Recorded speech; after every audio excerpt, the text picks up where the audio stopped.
Awesome. So let's dive right into it and talk about what is mental health and what forms it takes. So I'm going to stop sharing my screen right now. So first of all, we would like to welcome Akash Saxena, who is the co-founder and chairperson of the Your Wonderful project in New Delhi, India.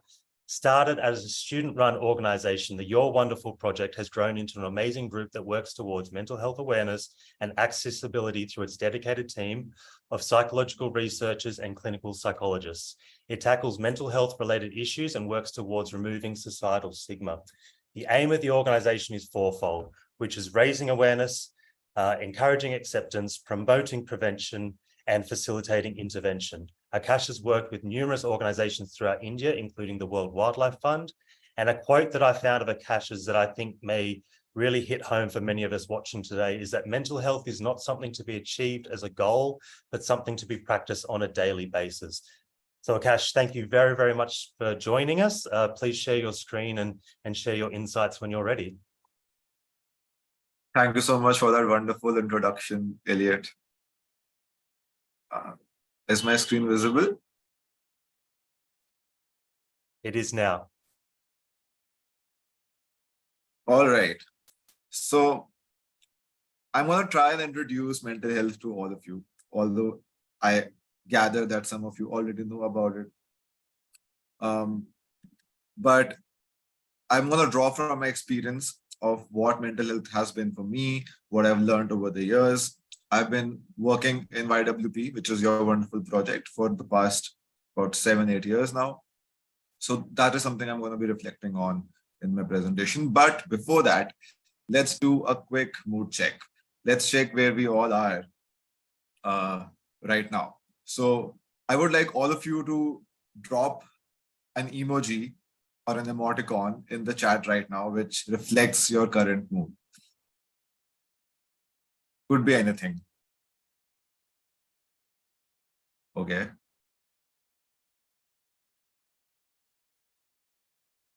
All right.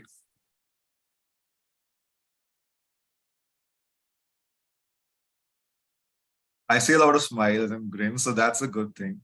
Okay.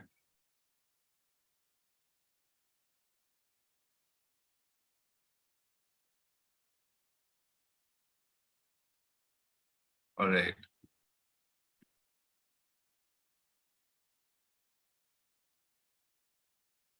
Okay, thank you so much. I'll move forward.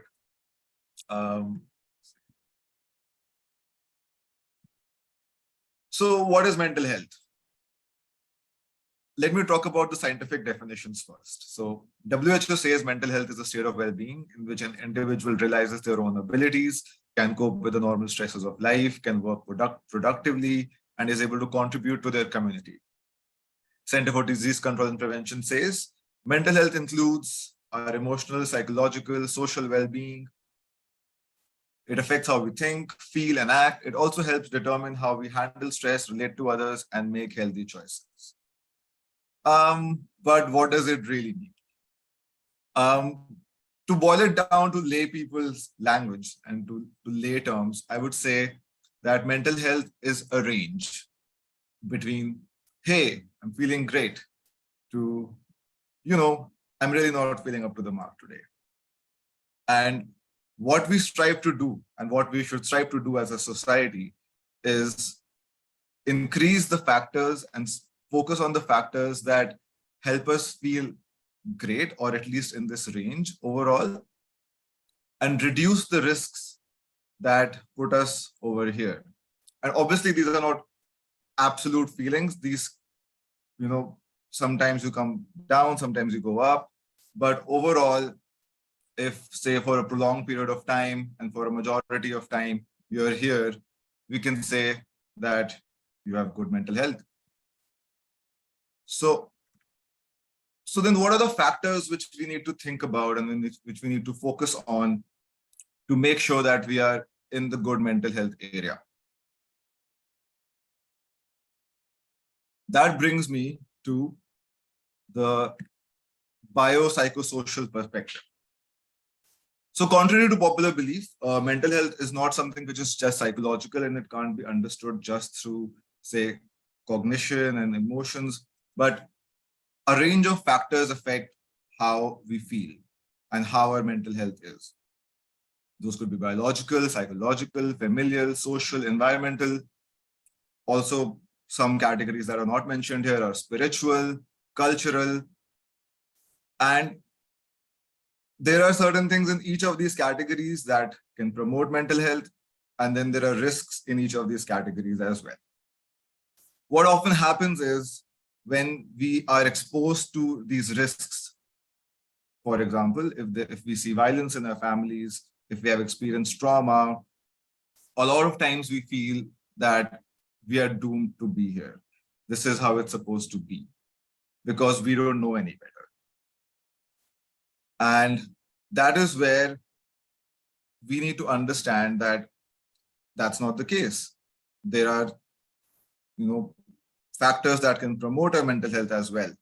And as a society, we should strive towards focusing on factors that promote our mental health. But how do we do that? Is the next question. This is where I would like to plug in what my work at Your Wonderful Project has been. So we started out in 2014 when I was in college and I lost a couple of my friends to suicide. And that's how me and a couple of my other friends came together and said, there should be a platform where people can come and talk about their mental health difficulties. Initially, we just started with a Facebook group and a WhatsApp group, Facebook page and a WhatsApp group, because we didn't know any better. We didn't know what else to do. And we wanted to support people in our college. We wanted people to reach out to us. So we began with two teams. One was peer support and the other was the awareness team, which basically focused on on-ground events and online outreach. What I would like to do right now is talk about 3 incidents that we have experienced in our line of work, which we all can do and which we all can, which basically I'm going to draw from these incidents to talk about things which we all can do to make sure that we're promoting not just ours, but also society's mental health. So like I said, when we started out with the Facebook page, what we did was we had some volunteers who were keen on talking to people who were reaching out to us. They were college students from Delhi, from India, and slowly across the world who reached out to us saying that, there is no platform which we can find where we can come and talk about how we are feeling. Say our parents don't care, our school doesn't care, and sometimes we're not feeling well, sometimes we're distressed, and there is no platform to reach out. So to talk about peer support, while we were beginning, in our initial days, there was this girl from Venezuela who reached out to us. When she started talking to us, she was depressed. She had a history of harming herself. Trigger warning. And so while we were talking to her, we realized how her condition was not that good and she had no place to go to. The infrastructure in her country wasn't that good in terms of mental health. So we really wanted to continue that conversation, even though we didn't know how best to help her. Turns out we spoke with her for about 6 months. And eventually she was able to find an online resource for herself. And then she was able to pull herself out from the situation she was in. So something we realized very early on is, although training is important, it's really important to acknowledge that someone else is, going through a mental health difficulty and provide peer support. One of the most heartening moments which we encountered was when this girl told us she was graduating from 12th standard, just graduating from high school, and she had to do a final project, which is what this mail is about. She had to do a final project, and she decided to do the project on our work in YWP. So peer support is something we teach at the organization. We train people in providing peer support, and peer support can be a very powerful tool in supporting people around you, and make sure that the factors that are promoting their mental health can be focused on. Let me come to the second incident. So like I said, when we started out, we were doing events on ground. One of the events we did was called Disorder Dialogues, which is kind of a human library event wherein we bring people who have experienced mental illness to talk about their experiences. And these people are paired with people who have been researchers in the area. So for example, if someone has been dealing with depression, they're paired with a person who has research experience in depression. And both of these people sit together and talk about the mental illness from both an experiential point of view and also from a theoretical point of view. So the person who's listening, the audience, gets to understand the disorder from a holistic perspective. Okay, I've been speaking for quite some time, so could I get a thumbs up if everyone is still here with me? Thumbs up in the chat or any emoji? Yes. All right. On that note, I'm going to have some water.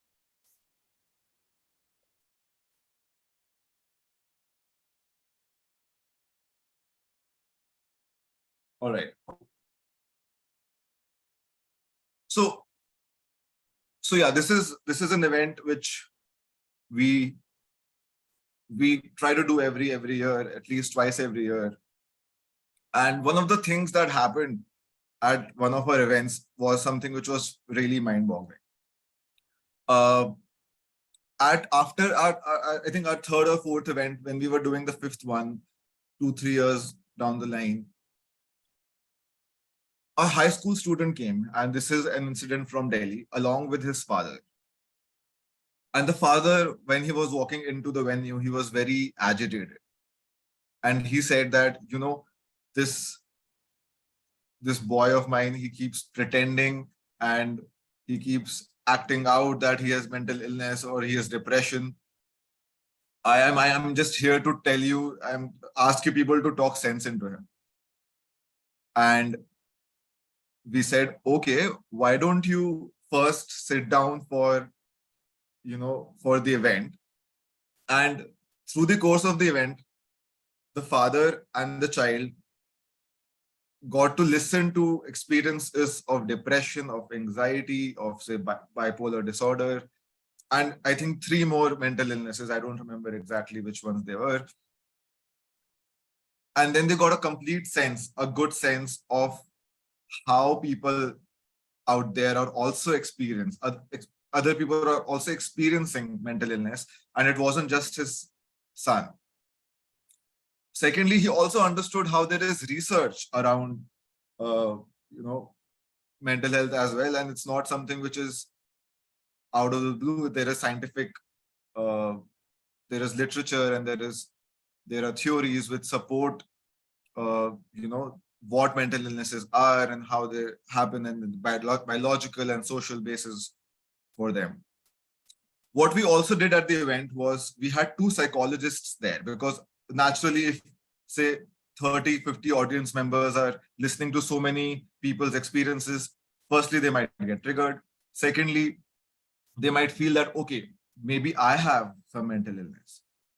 And that's why there were 2 clinical psychologists whom we placed there. And eventually, this father and son went to one of the clinical psychologists, and the father agreed to let his son go into therapy. So that is another thing which awareness and talking about mental illness can achieve. And that is, again, something we as a society should be striving towards. The third thing, which is talking about it, is something which is very, which keeps happening in at least my experiences. Generally, people don't even know that what they're experiencing might be mental illness. Recently, I was talking to one of our corporate partners, and they were for the first time, they were opening up to something like mental health, because again, there is not a lot of awareness still, I would say, in the corporate sector about mental illness. So the person I was speaking to, the CSR executive, he asked me a lot of questions on what mental illness is, what our programs are, etc., etc. Some of these questions were also unrelated. And after the call, he told me that he has been living with mental illness for more than 14 years. And this call about, say, a funding proposal was a savior for him. And it was very shocking to me how this person, who is living in a tier 1 city, surrounded by so many, well-to-do people, hasn't gotten the chance to talk about his experience of mental illness.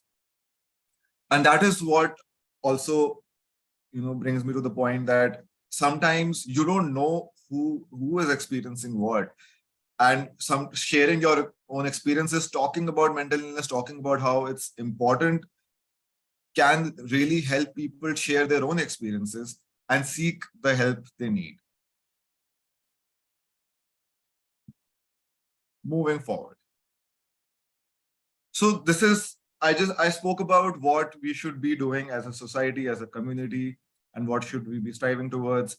But when we are not feeling well, and that is what the basis of this conversation is, when we are not feeling well, what do we do about it? When we are fatigued, we feel stressed, what are the things that we can do to promote our own mental health? And I would like to talk about this interesting study that I came across, and I had also sent some resources your way. A YouTube video about the Kaloli tribe and Stephen Eladi's work on on mental health as well. So I'll tell you the story of what happened with the Kaloli tribe and what were the inferences drawn from the study that happened around it. So anthropologist Edward Schieffelin went to Papua New Guinea Islands to study the Kaloli tribe for about 10 years. And he's an anthropologist, so he was studying a lot of different things about the Kaloli, their culture, what does spirituality mean to them, etc., etc. One of the things that he also studied was the incidence of depression in the Kaloli. And he found that in the Kaloli tribe, 1 in 2,000 people have depression. But if you compare that to, say, European countries or even Asia or the USA, it's much higher. So on this note, would anyone like to guess right now what are the stats around incidence of depression in USA currently? How many people, say out of 10 or say out of 1,000 in the USA are diagnosed with depression?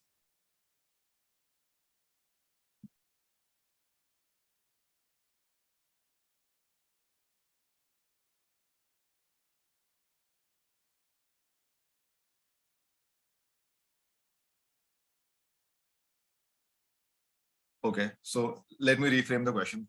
How many people out of 100 in USA are diagnosed with depression?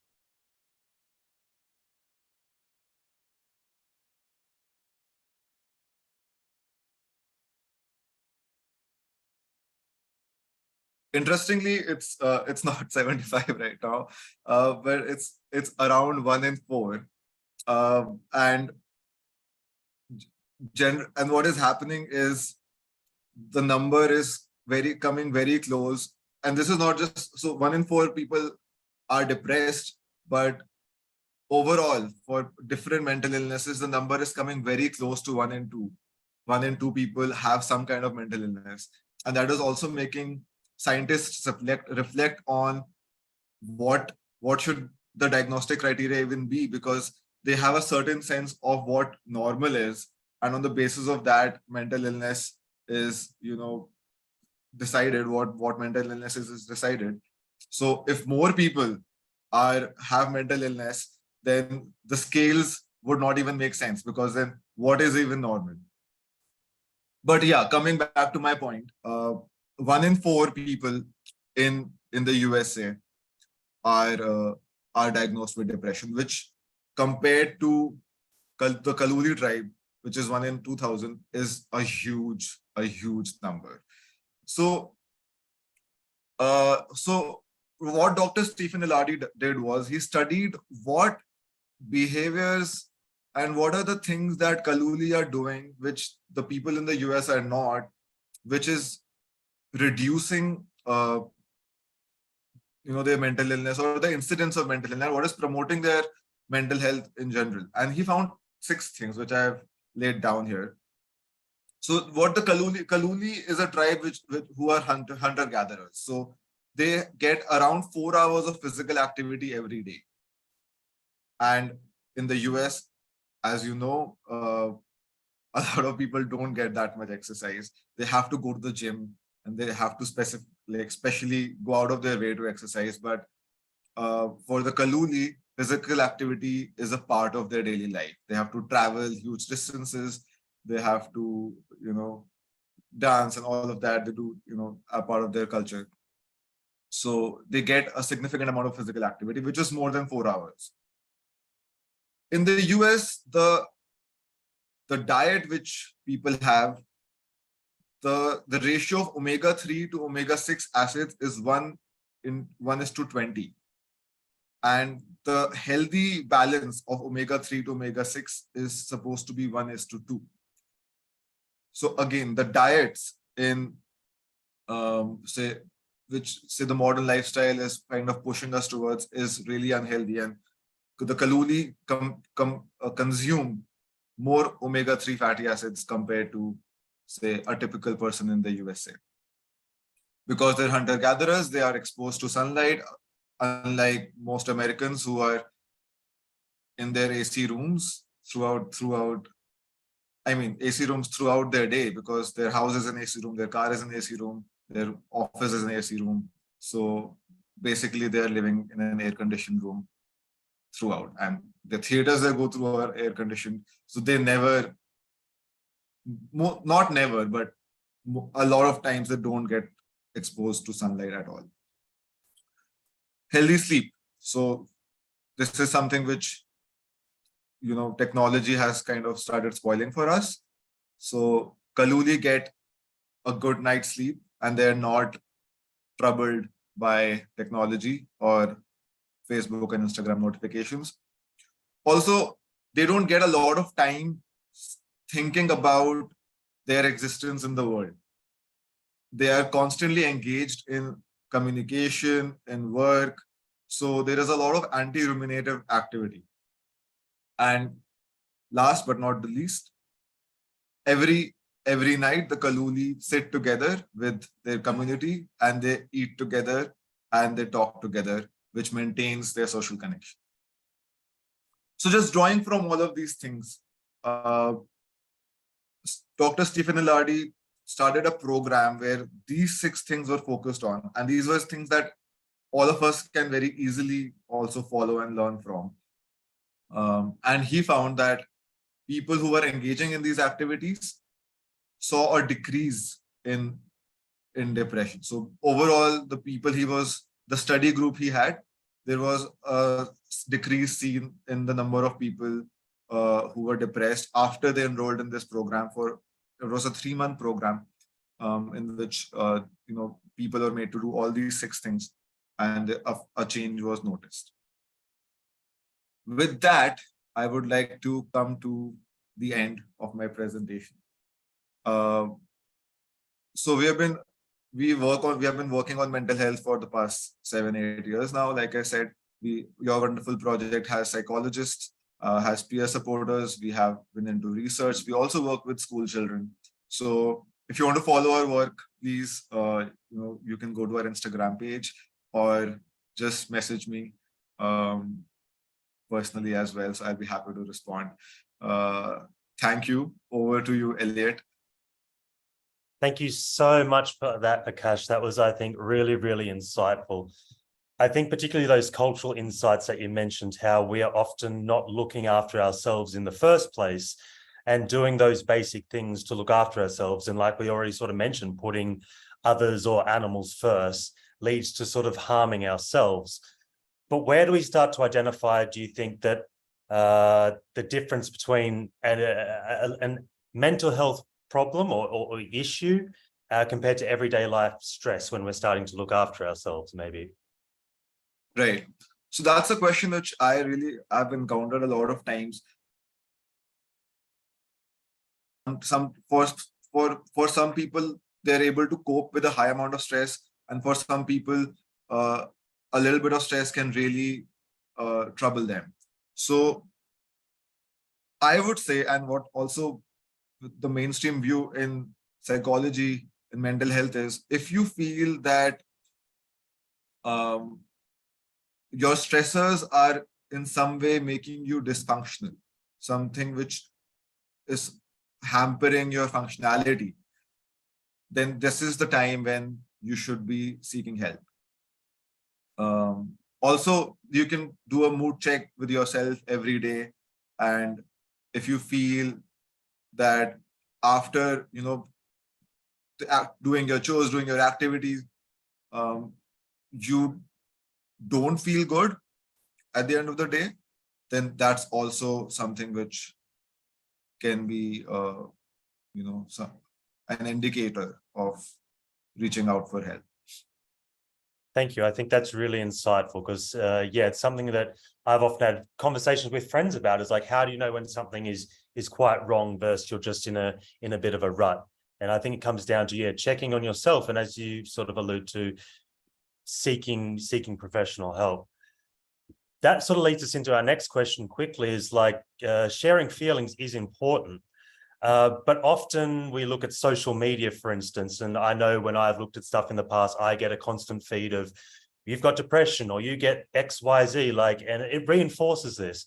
So how do these open forums such as Facebook groups or what we're fed on our social media, how can these be dangerous echo chambers, essentially, if they're not monitored by professionals? And do you think this is a harmful trend?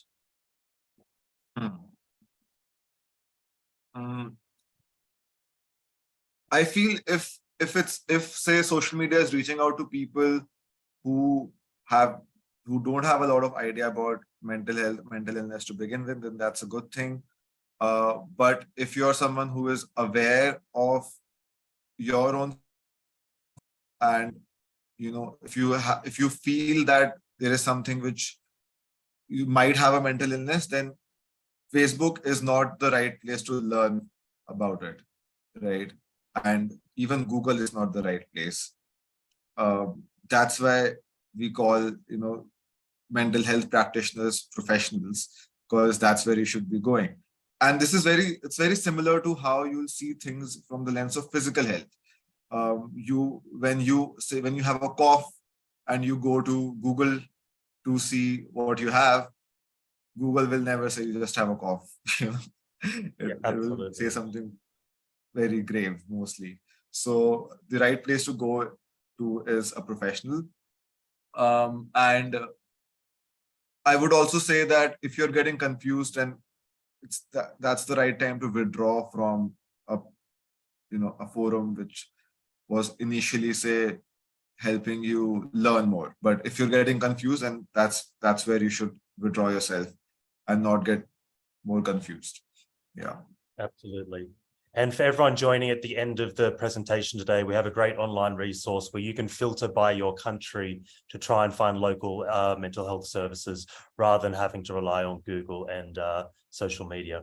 One very last question for you before we move on to Leona is, one of our other speakers actually was interested in the question, what are the skills and tools that the project equipped to the volunteers to be able to give their support in that program you're talking about? We could imagine this is very challenging to discuss. So you're saying the skills that the volunteers learn? Yes, sorry, yes, the program that you had where people were talking that may have suffered from it before or relate to. What did you talk about with the volunteers before you had that forum with people? Thankfully, I have that slide with me. So this is the model. This is the peer support model. These are the skills that we teach within peer support. So active listening, rapport building, empathy, paraphrasing, normalizing. The model relies on trained peer supporters. They are taught about ethics of peer support, ethics of counseling. We have professionals whom they can refer to. We also have a database of professionals. So there are around 30 professionals who are working directly with us, but we also have an overall database for in India right now, not across the world, but for people reaching out to us from different Indian cities, so that we can provide them with the right professional according to their needs. So yeah, I would love to talk more about this. It's a 16 to 20 hour long training, where a peer supporter goes through an entire experience, has mock conversations, is also monitored by some of the professionals we already have on board, and then they are made to interact on forums, which through which people reach out to us. Yeah. That's great to hear. There's so much of a training program behind it, and maybe Sari, who actually asked that question, can reach out to you soon to learn more about it. Thank you very much for your presentation today. I think that was really insightful and a really great introduction to mental health and how we can start to assess, and that's the first step, to assess it in ourselves and see where we're up to and do a check-in.